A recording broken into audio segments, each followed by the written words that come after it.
Hello friends, good morning. Very very good morning to all of you. कैसे हैं आप लोग सभी? आई होप सो कि आप लोग सभी अच्छे होंगे। आप लोगों की तबीयत जो है थोड़ी अच्छी होगी।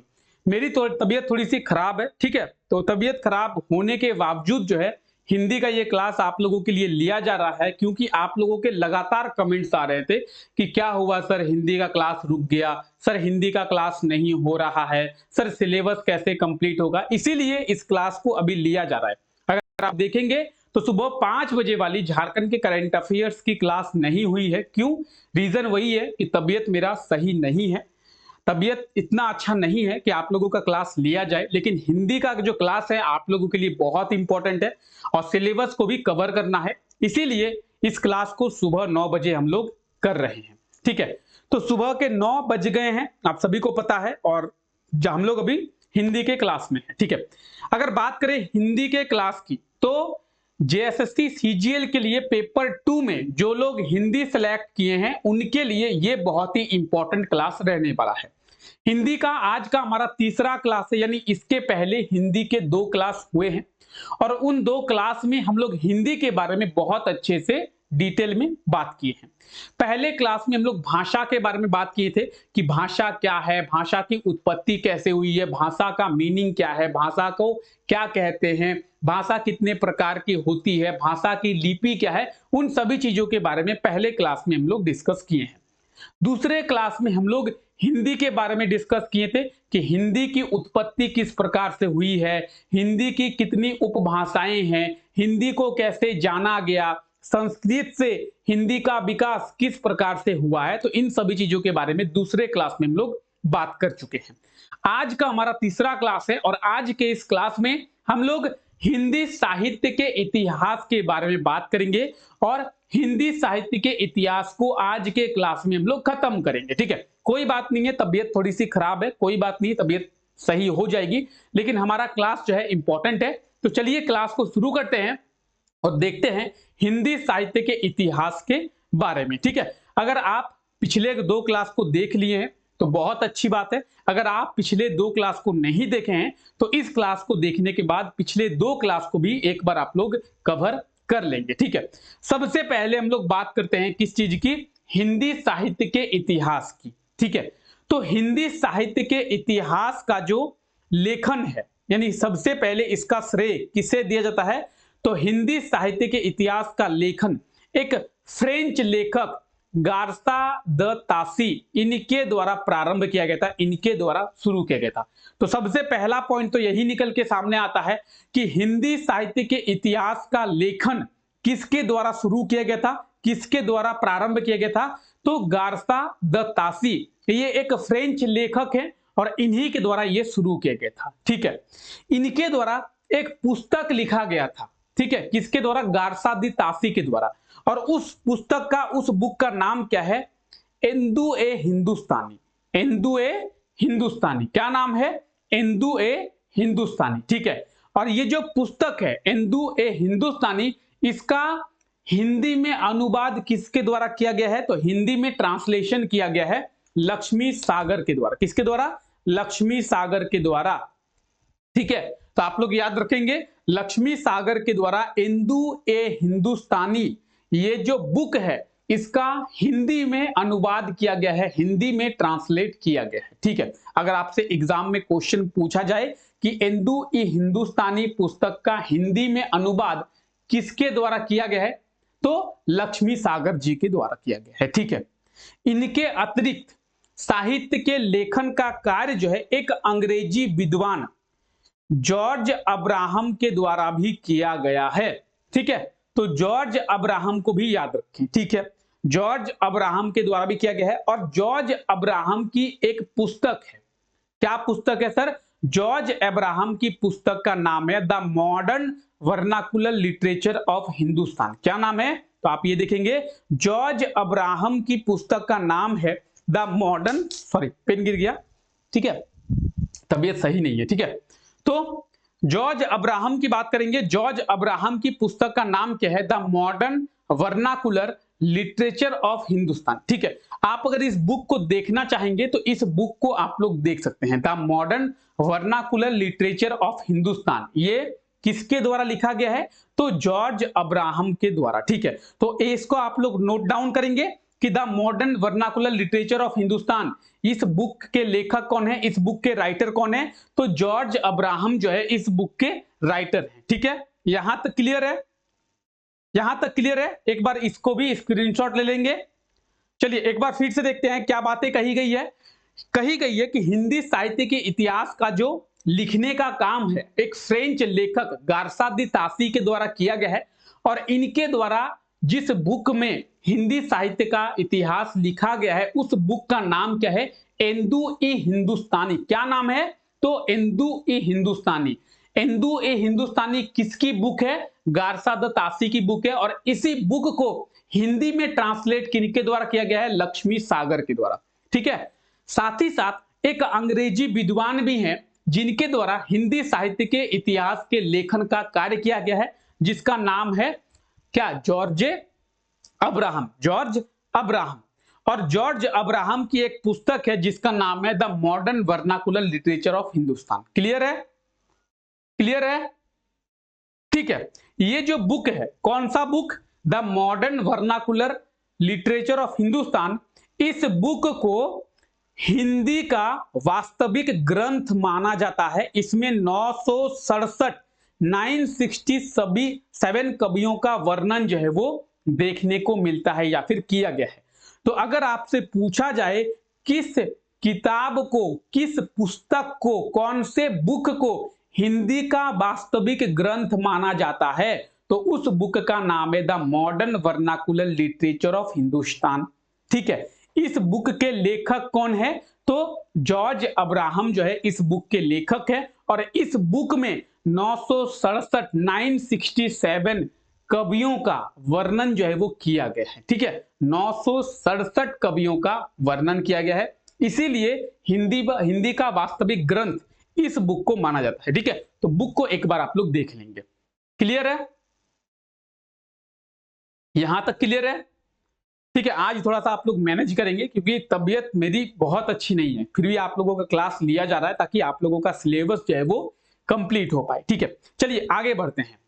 डॉक्टर रामचंद्र शुक्ल के हिंदी साहित्य का इतिहास हम लोग आज पढ़ने वाले हैं। ठीक है, किनके द्वारा? डॉक्टर रामचंद्र शुक्ल जी के द्वारा हिंदी साहित्य का इतिहास जो है आज हम लोग पढ़ेंगे। ठीक है, जब भी हिंदी साहित्य के इतिहास की बात आती है तो हिंदी साहित्य के इतिहास को 4 भागों में बांटा गया है।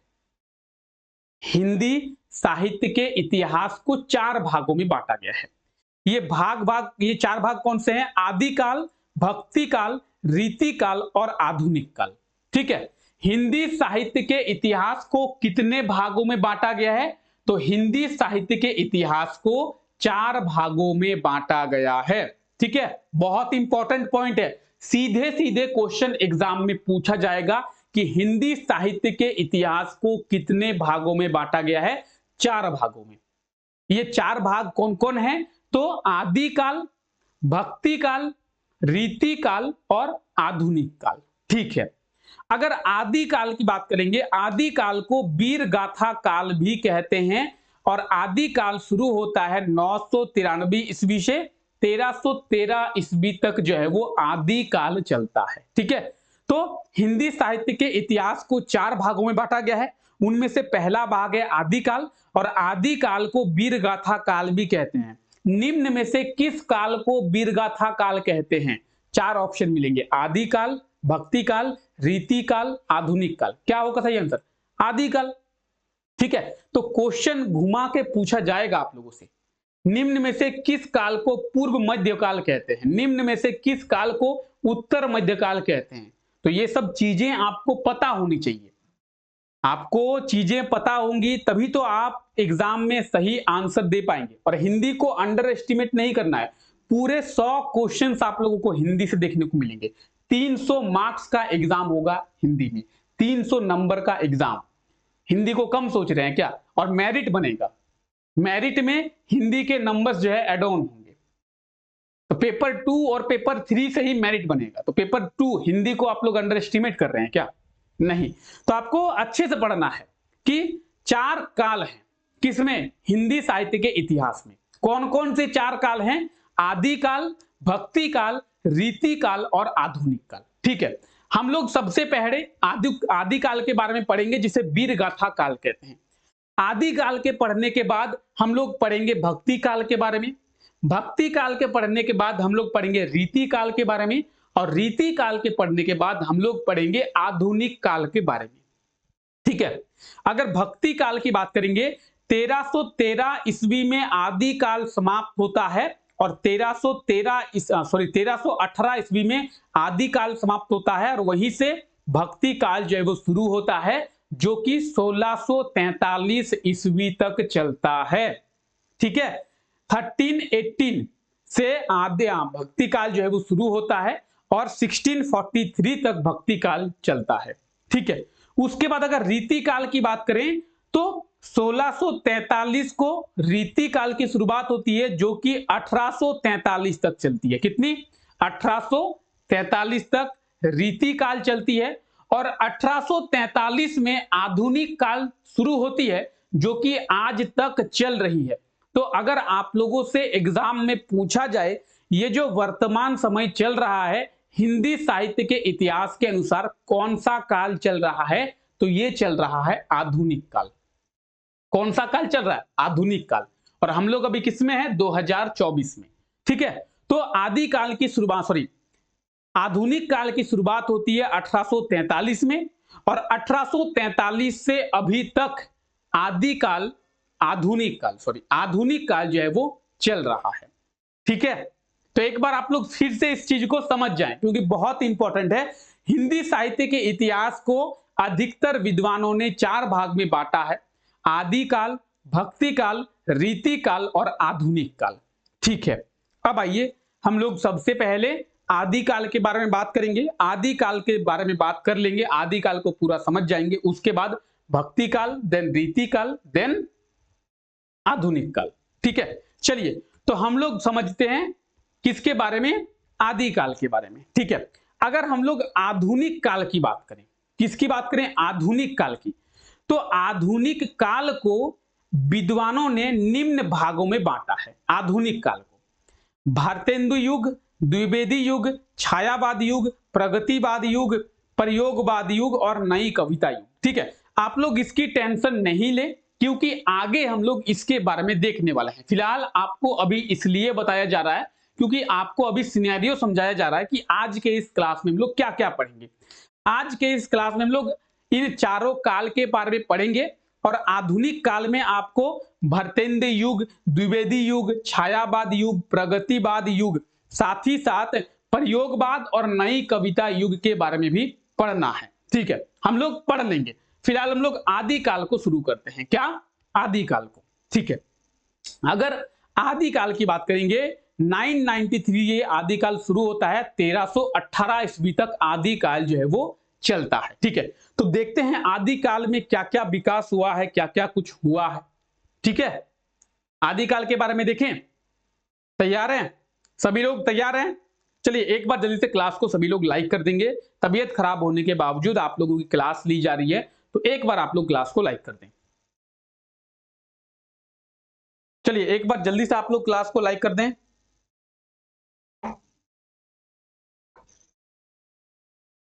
आइए आदि काल के बारे में देखते हैं।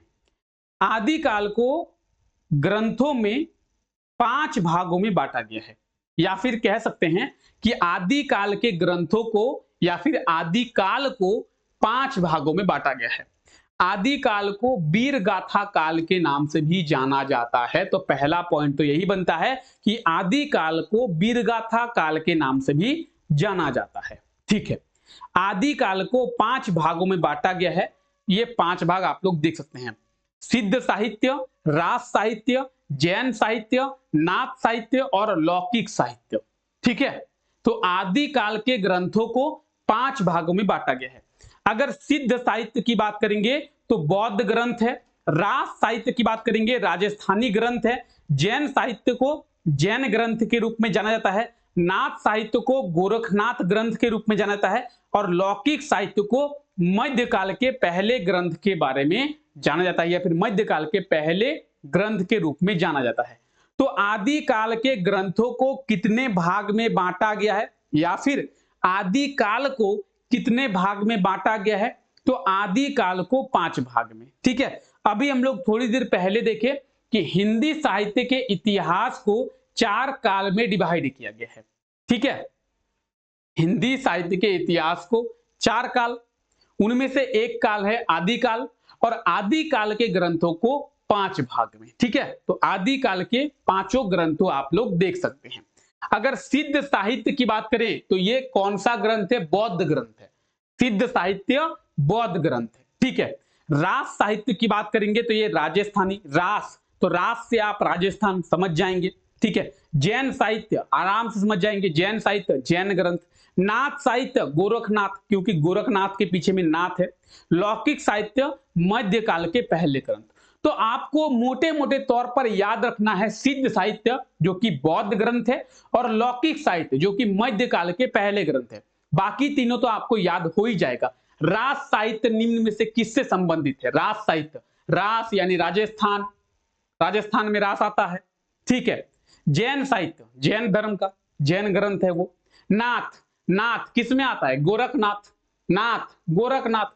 तो तीनों तो आपको याद रह जाएंगे, बस आपको पहला और 5वां याद रखना है। सिद्ध साहित्य बौद्ध ग्रंथ, लौकिक साहित्य मध्यकाल के पहले ग्रंथ। ठीक है, तो आदिकाल के ग्रंथों को 5 भाग में बांटा गया है। ठीक है, अब आइए अच्छे से पढ़ते हैं। आदिकाल के महत्वपूर्ण कवि कौन कौन थे? आदिकाल के महत्वपूर्ण कवि अमीर खुसरो, चंद्रबरदाई, विद्यापति, नरपति, नाहल्या और जगनीक, ये आदिकाल के महत्वपूर्ण कवि हैं। ठीक है, तो आदिकाल के महत्वपूर्ण कवियों को आप लोग याद रखेंगे। कौन कौन है? अमीर खुसरो, चंद्रबरदाई, विद्यापति, नरपति, नाहल्या और जगनीक, ये आदिकाल के महत्वपूर्ण कवि हैं। ठीक है, आइए आदिकाल के विभिन्न नामों के बारे में बात करते हैं। आदिकाल, ये आदिकाल जो नाम है वो हजारी प्रसाद द्विवेदी जी के द्वारा दिया गया है। ठीक है, वीरगाथा काल की बात करेंगे तो वीरगाथा काल रामचंद्र शुक्ल जी के द्वारा दिया गया है। विजस्पन काल महावीर प्रसाद द्विवेदी, सिद्ध सामंत काल राहुल के द्वारा, आरंभिक काल मिश्र बंधु के द्वारा, प्रारंभिक काल डॉक्टर गणपति के द्वारा, और चरण काल डॉक्टर राम कुमार वर्मा जी के द्वारा। तो आपको नाम याद रखना है। आदिकाल किस कवि के द्वारा ये नाम दिया गया है? तो आदिकाल जो नाम है वो किसके द्वारा दिया गया है? हजारी प्रसाद द्विवेदी के द्वारा आदिकाल नाम दिया गया है। ठीक है, इसी आदिकाल को वीरगाथा काल भी कहते हैं, और ये जो वीरगाथा काल है ये रामचंद्र शुक्ल जी के द्वारा नाम दिया गया है। वही बात करेंगे विजस्पन काल की, तो विजस्पन काल जो है वो महावीर प्रसाद द्विवेदी जी के द्वारा नाम दिया गया है। सिद्ध सामंत काल राहुल के द्वारा दिया गया है। ठीक है, आरंभिक काल की बात करेंगे मिश्र बंधु, प्रारंभिक काल की बात करेंगे डॉक्टर गणपति जी, और चरण काल डॉक्टर राम कुमार जी। ठीक है, तो इन 7 नाम के बारे में आपको पता होना चाहिए। साथ ही साथ कौन सा नाम जो है वो किसके द्वारा दिया गया है ये भी आपको पता होना चाहिए। ये 7 नाम आदिकाल के ही हैं।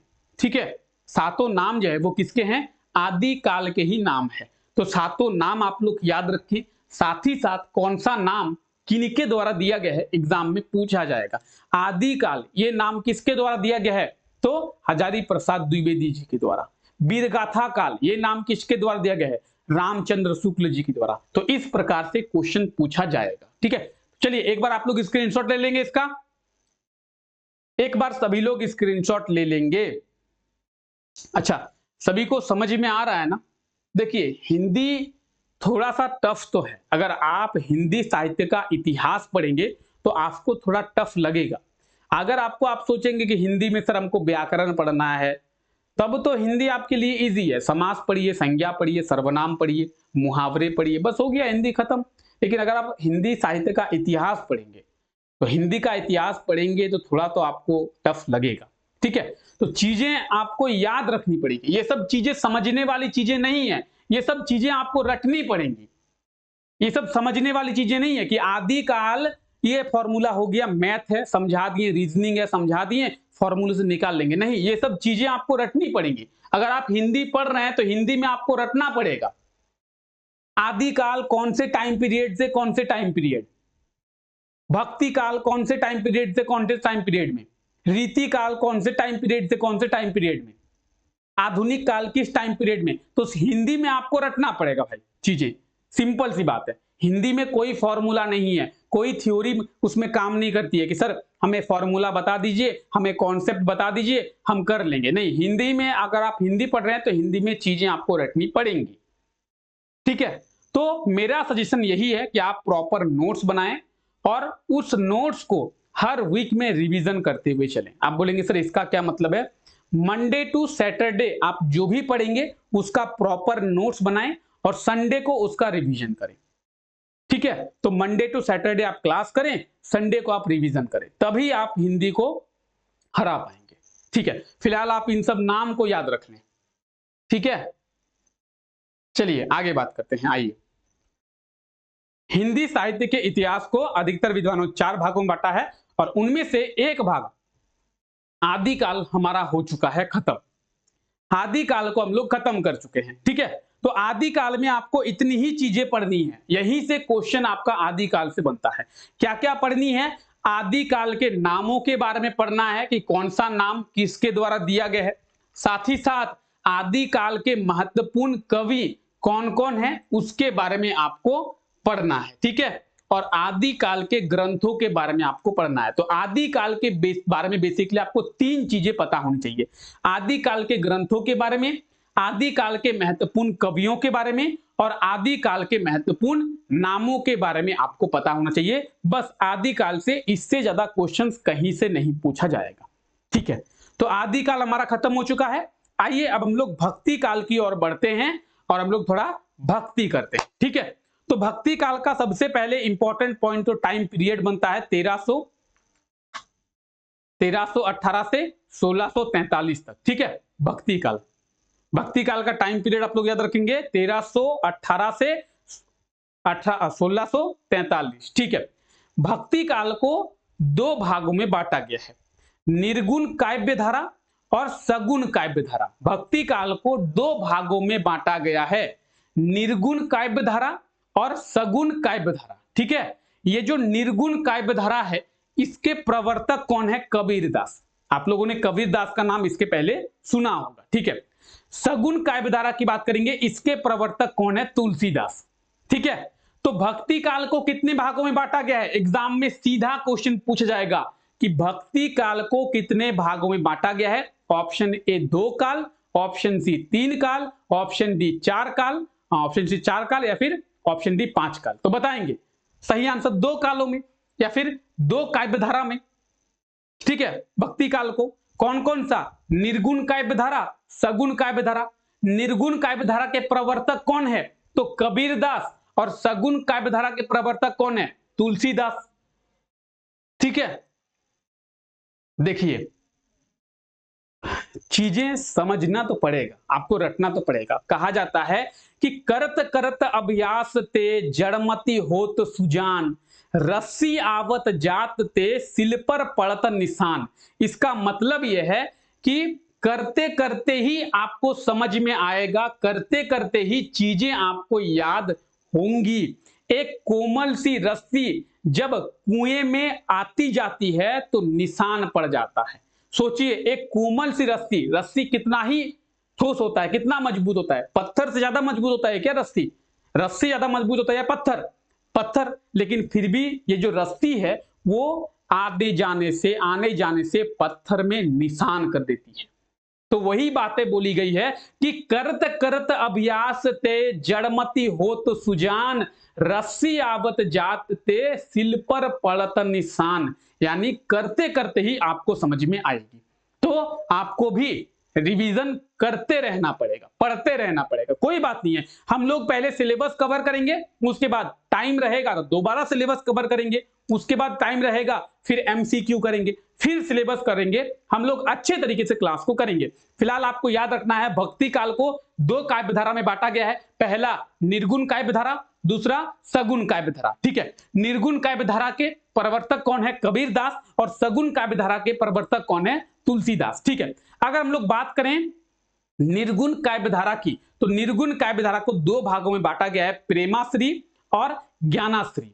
ठीक है, प्रेमाश्री और ज्ञानाश्री। तो निर्गुण काव्य धारा को दो भागों में बांटा गया है, प्रेमाश्री और ज्ञानाश्री। ठीक है, जिस तरीके से निर्गुण काव्य धारा को दो भागों में बांटा गया है, उसी तरीके से सगुण काव्य धारा को भी दो भागों में बांटा गया है, रामाश्री और कृष्णाश्री। ठीक है, रामाश्री और कृष्णाश्री। तो सबसे पहले आपको समझना है भक्ति काल को कितने भागों में? दो भागों में। कौन कौन सा? निर्गुण काव्य धारा, सगुण काव्य धारा। निर्गुण काव्य धारा के प्रवर्तक कबीर दास, सगुण काव्य धारा के प्रवर्तक तुलसीदास। निगुण काव्य धारा को दो भागों में बांटा गया है, कौन कौन? प्रेमाश्री और ज्ञानाश्री। ठीक है, अगर बात करें हम लोग सगुण काव्य धारा की, सगुण काव्य धारा को भी दो भागों में बांटा गया है, रामाश्री और कृष्णाश्री। ठीक है, अगर बात करें हम लोग प्रेमाश्री की, तो मलिक मोहम्मद जायसी इसके प्रवर्तक है, ज्ञानाश्री के कबीरदास, रामाश्री के तुलसीदास, कृष्णाश्री के सूरदास। ठीक है, याद रखेंगे प्रेमाश्री के प्रवर्तक मलिक मोहम्मद जायसी, ज्ञानाश्री के प्रवर्तक कबीरदास। ठीक है, अगर बात करें रामाश्री, रामाश्री के प्रवर्तक तुलसीदास और कृष्णाश्री के प्रवर्तक जो है वो सूरदास। चीजें यहां तक क्लियर है? चीजें यहां तक क्लियर है? एकदम आसान हो जाएगा जब इसको हम लोग दो बार तीन बार पढ़ लेंगे ना, एकदम चीजें आसान हो जाएगी। ठीक है, यहां तक समझ गए हैं? चलिए आगे बढ़ते हैं। एक बार भक्ति काल के भी कुछ नाम है। क्या क्या नाम है? भक्ति काल, पूर्व मध्य काल, माध्यमिक काल और स्वर्ग काल।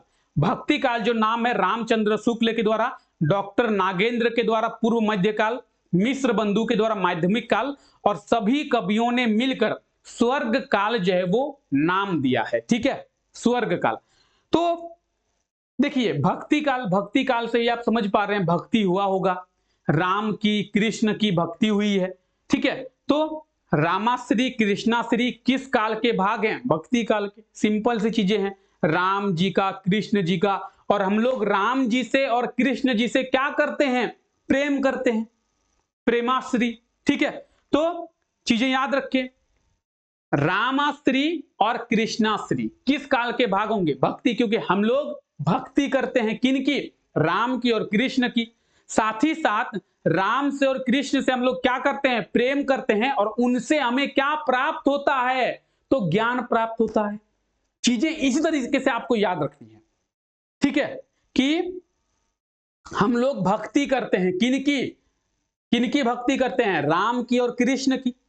राम की और कृष्ण की भक्ति करते हैं, साथ ही साथ हम लोग उनसे प्रेम भी करते हैं, और हम लोग क्या चाहते हैं? हम लोग उनसे ज्ञान चाहते हैं कि आप हमें ज्ञान दीजिए। तो ज्ञानाश्री, प्रेमाश्री, कृष्णाश्री, रामाश्री किस काल के भाग हैं? भक्ति काल के। इजीली याद हो गया?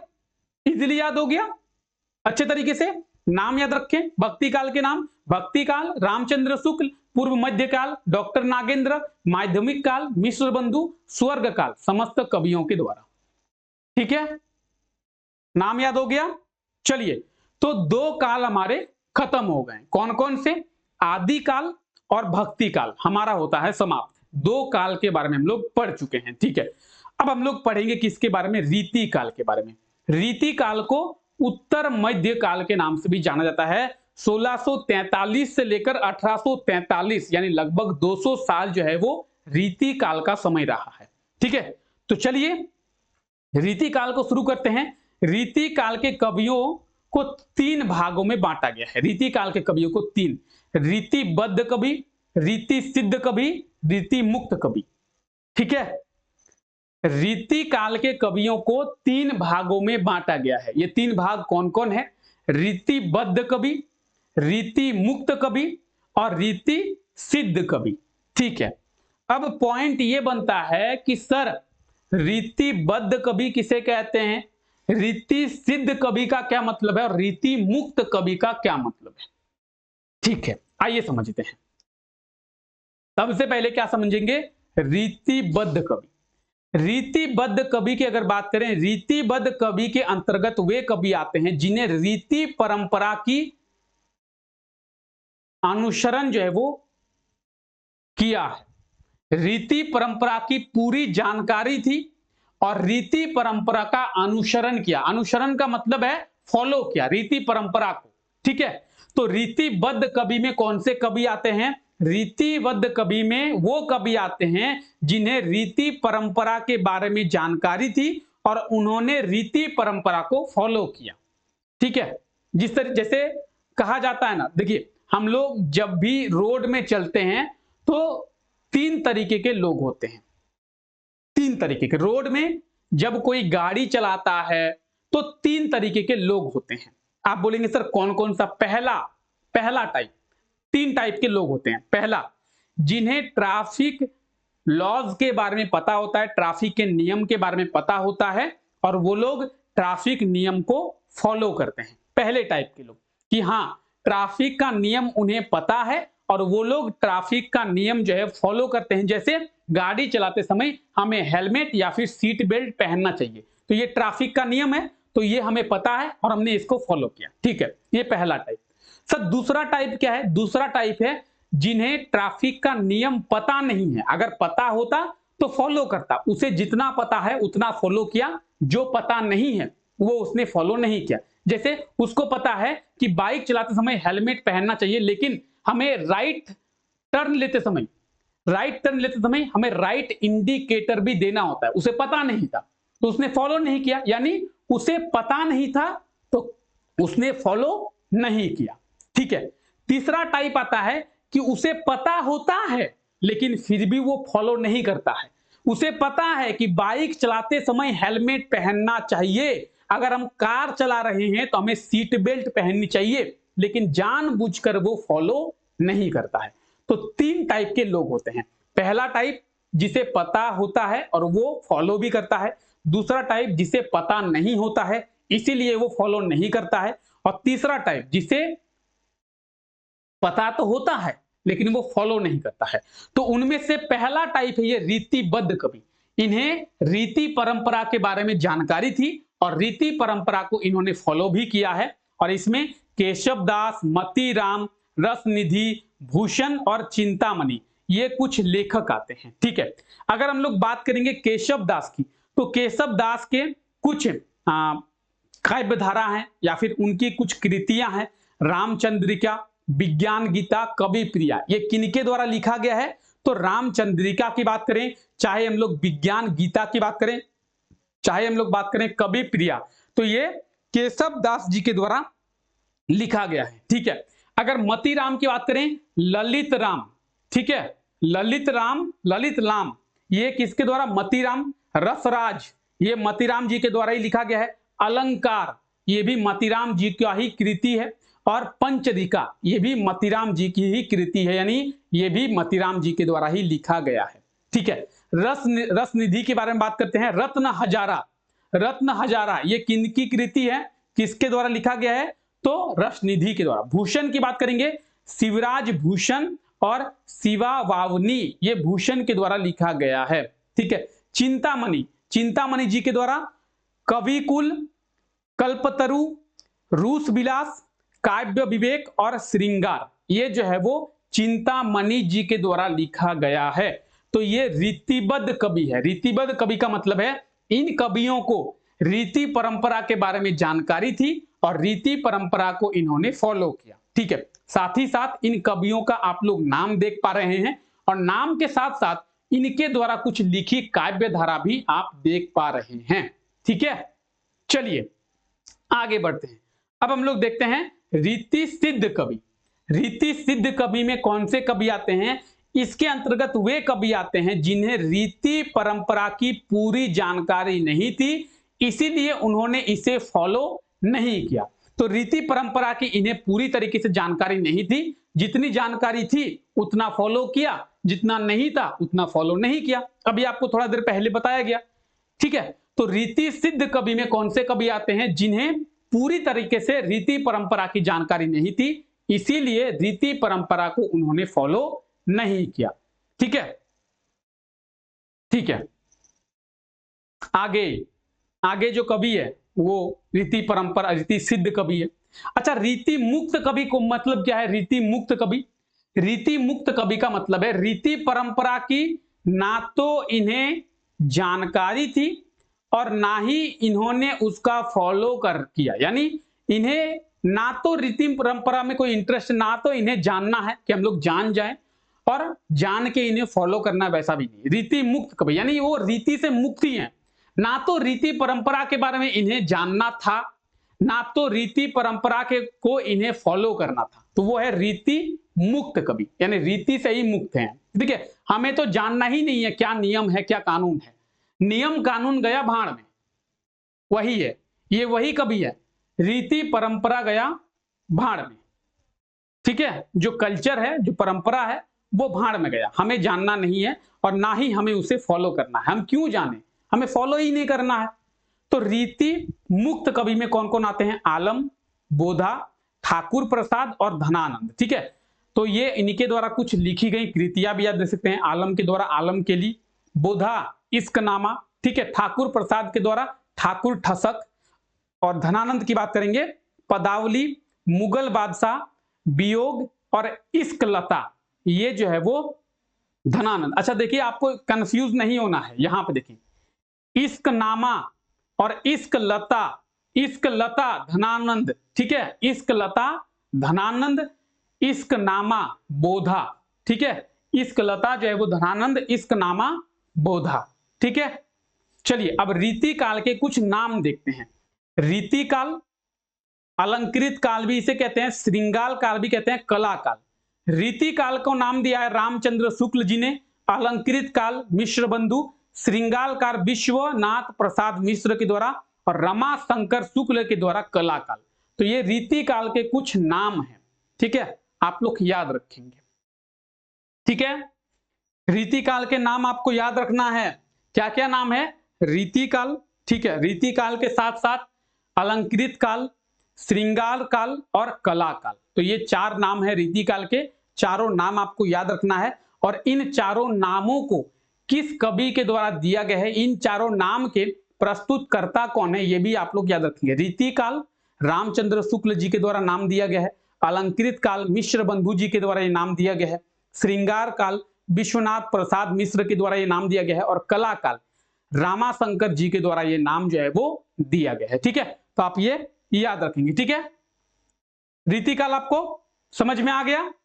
ठीक है, तो तीन काल को हम लोग कवर कर चुके हैं। ठीक है, हिंदी साहित्य के इतिहास में तीन काल, आदि काल हमारा समाप्त हो चुका है, भक्ति काल और रीति काल, ये तीनों काल हमारा समाप्त हो चुका है। ठीक है, अब सबसे इंपॉर्टेंट काल आता है आधुनिक काल, और ये आधुनिक काल जो है सबसे इंपॉर्टेंट है, क्योंकि ये जो प्रेजेंट टाइम हमारा चल रहा है ये चल रहा है आधुनिक काल।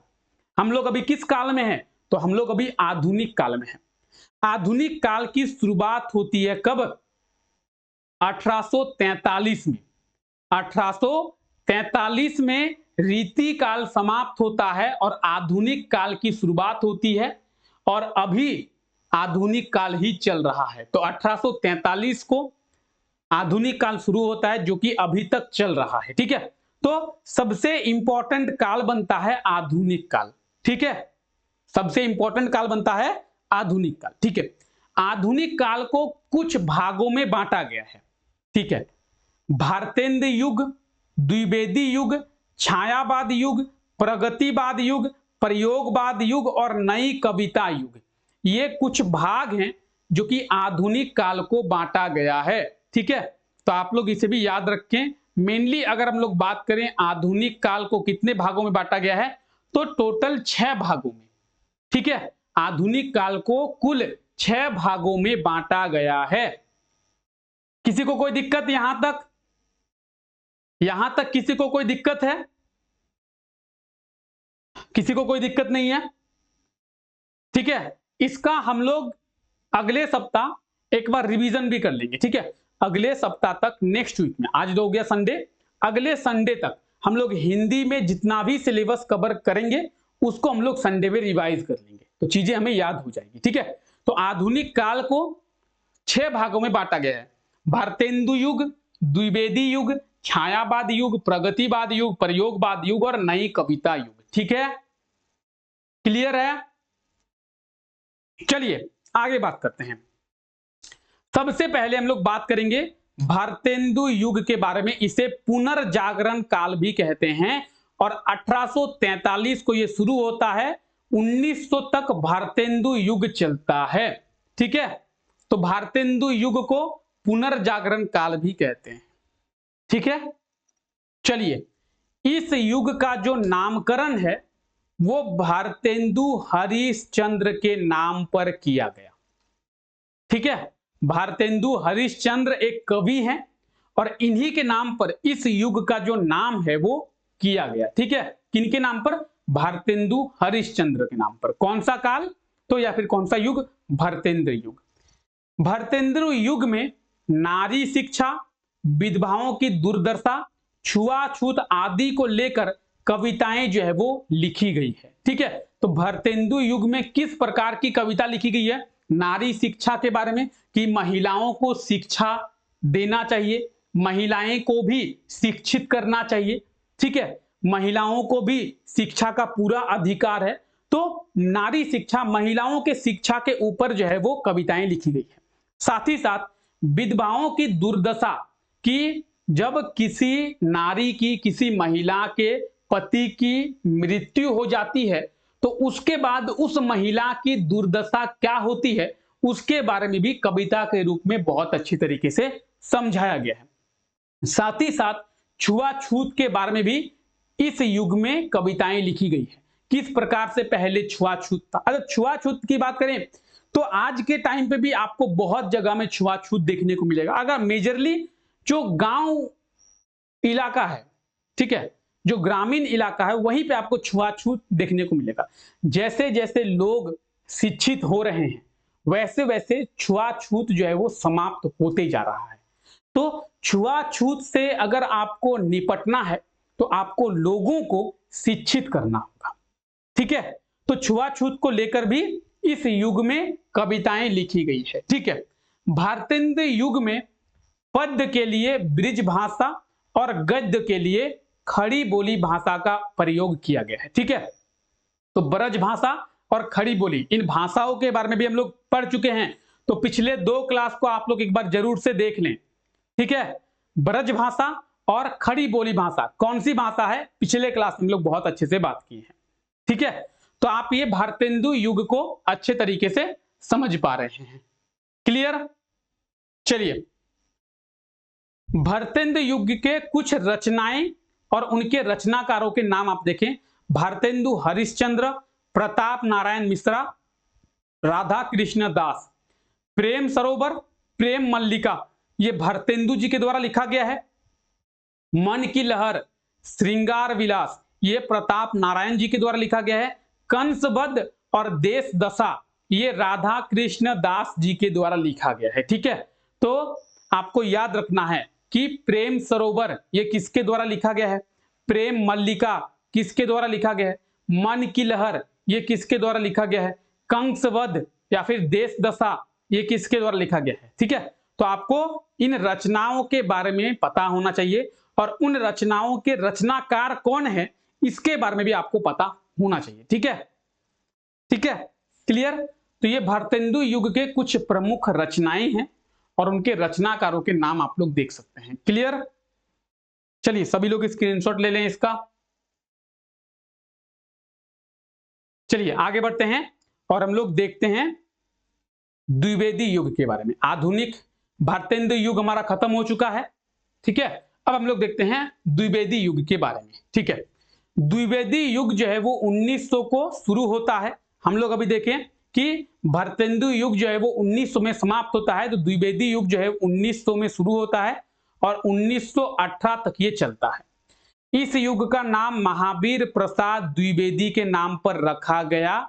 इनके द्वारा सरस्वती पत्रिका का भी संपादन किया गया। ठीक है, तो सरस्वती पत्रिका इसका संपादन किसके द्वारा? या फिर एग्जाम में आप लोगों से पूछा जाएगा सरस्वती पत्रिका के संपादक कौन हैं? सरस्वती पत्रिका के संपादक महावीर प्रसाद द्विवेदी, और इन्हीं के नाम पर इस युग का नाम द्विवेदी युग रखा गया। ठीक है, तो महावीर प्रसाद द्विवेदी के नाम पर ही इस युग का नाम रखा गया है, और महावीर प्रसाद द्विवेदी जी के द्वारा एक पत्रिका चलाई गई जिसका नाम है सरस्वती पत्रिका। ठीक है, ठीक है। अब इस युग में भी आपको दो रचनाकार याद रखने हैं, महावीर प्रसाद द्विवेदी और मैथिली शरण गुप्ता। ठीक है, मैथिली शरण गुप्ता, महावीर प्रसाद द्विवेदी। देखिए अब इनके काव्य देखिए, महावीर प्रसाद द्विवेदी के काव्य मंजूषा, सुमन, अवला विलाप, प्रिय प्रवास, ये जो है महावीर प्रसाद द्विवेदी जी की रचना है। वहीं मैथिली शरण गुप्त जी की बात करेंगे तो पंचवटी, विष्णुप्रिय, जय भारत, ये रचनाएं किनकी है? तो ये रचनाएं जो है वो मैथिली शरण गुप्त की है। ठीक है, किनकी रचना है? मैथिली शरण गुप्त की। क्लियर है? द्विवेदी युग क्लियर है? द्विवेदी युग में आपको इतना ही पढ़ना है। द्विवेदी युग क्लियर है? चलिए आगे हम लोग देखते हैं छायावाद युग के बारे में। द्विवेदी युग और भरतेंदु युग हमारा हो चुका है कंप्लीट, और अब हम लोग छायावाद युग की ओर आगे बढ़ रहे हैं। छायावाद जो युग है वो जयशंकर प्रसाद के नाम पर रखा गया। ठीक है, छायावाद युग किनके नाम पर? तो छायावाद युग जो है वो जयशंकर प्रसाद जी के द्वारा नाम पर रखा गया, और इस युग के कुछ रचनाकार आपको याद रखने हैं।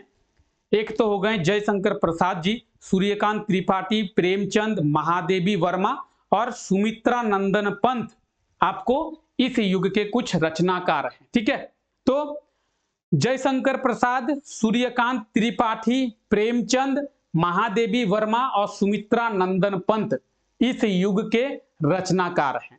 अगर जयशंकर प्रसाद की बात करेंगे, जयशंकर प्रसाद जी की कुछ रचनाएं हैं जो कि है कामायनी, चंद्रगुप्त, कंकाल, स्कंदगुप्त। सूर्यकांत त्रिपाठी की रचना कौन कौन सी है?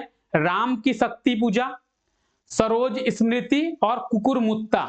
कुकुरमुत्ता बहुत ही फेमस रचना है।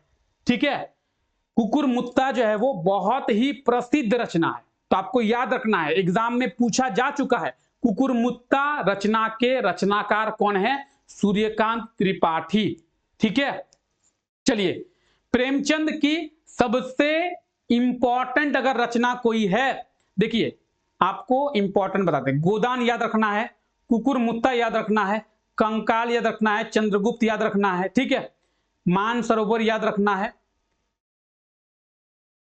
चिदंबरा याद रखना है, उच्चावास याद रखना है। ठीक है, तो देखिए प्रेमचंद जी की बात करेंगे, गोदान प्रेमचंद जी की बहुत ही प्रसिद्ध, क्या है, बहुत ही प्रसिद्ध जो है वो रचना है, और आपको गोदान के बारे में पढ़ना भी है, गोदान आपके सिलेबस में है। ठीक है, तो हम लोग आगे गोदान के बारे में पढ़ेंगे कि गोदान कौन सी रचना है, क्या है। ठीक है, तो प्रेमचंद जी की बहुत प्रसिद्ध जो रचना है वो है गोदान, साथ ही साथ रंगभूमि, ठीक है, कर्मभूमि, मानसरोवर, ये भी प्रेमचंद जी की ही रचना है। महादेवी वर्मा, यामा और निर्जा, ठीक है, यामा और निर्जा जो रचना है उसके रचनाकार कौन है? महादेवी वर्मा। सुमित्रा नंदन पंत की बात करेंगे, उच्चावास, ठीक है, चुगवानी, चिदंबरा, वीना पल्लव, ये सुमित्रा नंदन पंत जी की रचना है। ठीक है, तो बहुत इंपॉर्टेंट है, ये जितनी भी रचनाएं आपको दिख रही है बहुत इंपॉर्टेंट है, सीधा सीधा एग्जाम में क्वेश्चन पूछा जाएगा। उनमें से चंद्रगुप्त, कंकाल, कुकुरमुत्ता, गोदान, मानसरोवर, उच्चावास, चिदंबरा, ये तो बहुत इंपॉर्टेंट रचनाएं हैं, इनका नाम तो आपको याद होना ही चाहिए। सबसे इंपॉर्टेंट कुकुरमुत्ता और गोदान, ये तो आपको पता होना चाहिए। कुकुरमुत्ता सूर्यकांत त्रिपाठी, गोदान प्रेमचंद जी के द्वारा। ठीक है, क्लियर? चलिए आगे बात करते हैं। अब हम लोग पढ़ेंगे प्रगतिवाद। छायावाद हमारा हो चुका है कंप्लीट, अब हम लोग आगे बढ़ रहे हैं प्रगतिवाद की ओर। ठीक है, चलिए प्रगतिवाद की बात करेंगे। 1936 में प्रगतिवाद शुरू होता है और 1943 तक चलता है। प्रगतिवाद युग का आरंभ प्रगतिशील लेखक संघ द्वारा 1936 में लखनऊ अधिवेशन में किया गया। ठीक है, तो किस अधिवेशन में प्रगतिवाद युग को शुरू किया गया?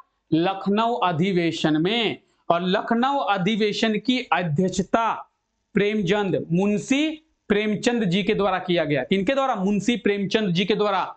तो याद रखें, लखनऊ अधिवेशन की अध्यक्षता किन्होंने किया? मुंशी प्रेमचंद जी। रामधारी सिंह दिनकर और नागार्जुन इस युग के कुछ रचनाकार हैं, जिनकी रचनाएं क्या है? कुरुक्षेत्र, उर्वशी और हरिजन गाथा। ठीक है, रामधारी सिंह दिनकर की रचना है कुरुक्षेत्र और उर्वशी। और बात करेंगे हम लोग नागार्जुन की, तो नागार्जुन की रचना है हरिजन गाथा। ठीक है, हरिजन गाथा किसकी रचना है? नागार्जुन की। तो याद रखना है प्रगतिवाद युग के बारे में। ठीक है, चलिए अब हम लोग चलेंगे प्रयोगवाद की ओर। प्रगतिवाद हमारा हो चुका है समाप्त, अब हम लोग चलेंगे प्रयोगवाद की ओर। प्रयोगवाद 1943 को शुरू होता है, 1951 में समाप्त होता है। प्रयोगवाद युग के जनक सच्चिदानंद हीरानंद विस्थापन को माना जाता है। प्रयोगवाद युग के जनक किसे माना जाता है? सच्चिदानंद हीरानंद विस्थापन। ठीक है, इनका उपनाम जो है वो आगे। ठीक है, तो इनका उपनाम क्या है? आगे। आप लोग आगे जो लेखक हैं उनके बारे में सुने होंगे, आगे के बारे में। हालांकि आगे के जीवन काल के बारे में आपको पढ़ना है। ठीक है, अगर आप हिंदी का सिलेबस देखेंगे तो आपको कुछ लेखक के बारे में पढ़ना है। तो उन लेखकों में प्रेमचंद जी आते हैं। ठीक है, उन लेखकों में आगे आते हैं, तो आगे के बारे में भी आपको पढ़ना है। ठीक है, आगे को ही सच्चिदानंद हीरानंद विस्थापन कहते हैं। ठीक है, रचनाएं आपको याद रखनी है। कितनी नावों में कितनी बार, ये आगे की रचना है। कितनी नावों में कितनी बार, और इसके लिए 1978 में ज्ञानपीठ पुरस्कार मिला है आगे को। आंगन के उस पार 1964 में साहित्य अकादमी पुरस्कार मिला है आगे जी को इस रचना के लिए। तो आगे जी की दो रचनाएं जो है वो बहुत महत्वपूर्ण है। कितनी नावों में कितनी बार, इस रचना के लिए 1978 में इन्हें ज्ञानपीठ पुरस्कार मिला है। आंगन के उस पार, इस रचना के लिए उन्हें 1964 में साहित्य अकादमी पुरस्कार भी मिला है। साथ ही साथ शेखर एक जीवनी, नदी के द्वीप, इनकी पत्रिका भी एक है, तार सप्तक। ठीक है, तार सप्तक ये किसकी पत्रिका है? तो आगे जी की, यानी सच्चिदानंद हीरानंद विस्थापन की। ठीक है, तो नदी के द्वीप इसके रचनाकार कौन है? आगे। शेखर एक जीवनी इसके रचनाकार कौन है? आगे। कितनी नावों में कितनी बार इसके रचनाकार कौन है? आगे। आंगन के उस पार इसकी रचनाकार कौन है? आगे। ठीक है, और किस रचना के लिए इन्हें ज्ञानपीठ पुरस्कार मिला था? तो कितनी नावों में कितनी बार। कब मिला था? 1978 में। साहित्य अकादमी पुरस्कार किस रचना के लिए मिला था? आंगन के उस पार के लिए। कब मिला था? 1964 में। ठीक है, क्लियर है? चलिए, और अब हम लोग पढ़ेंगे नई कविता युग के बारे में। ठीक है, चलिए, तो नई कविता युग 1954 में नई कविता युग की शुरुआत होती है, और अभी तक जो युग चल रहा है वो है नई कविता युग। नई कविता युग का नाम जो है नई कविता पत्रिका के नाम पर रखा गया था। ठीक है, नई कविता युग की शुरुआत कब होती है? 1951 में, सॉरी 1951 में, 1954 लिखा हुआ है। 1951 में नई कविता युग की शुरुआत होती है, और नई कविता युग का जो नामकरण है वो नई कविता पत्रिका के नाम पर रखा गया। ठीक है, तो हम आधुनिक काल को भी समाप्त कर चुके हैं। ठीक है, किसी को कोई दिक्कत? चलिए, सर अब दर्द करने लगा है। ठीक है, आज के लिए क्लास को यहीं तक रखते हैं। यहां तक किसी को कोई दिक्कत है? अगर यहां तक किसी को कोई दिक्कत है, किसी को कोई परेशानी है, कोई डाउट है, तो आप लोग कमेंट सेक्शन में कमेंट कर दें। नेक्स्ट क्लास में या फिर कल के क्लास में आप लोगों के सारे डाउट जो है वो क्लियर कर दिए जाएंगे। फिलहाल अभी तबीयत थोड़ी सी खराब है। ठीक है, तो आज भर आप लोग थोड़ा सा क्लास को मैनेज कर लें।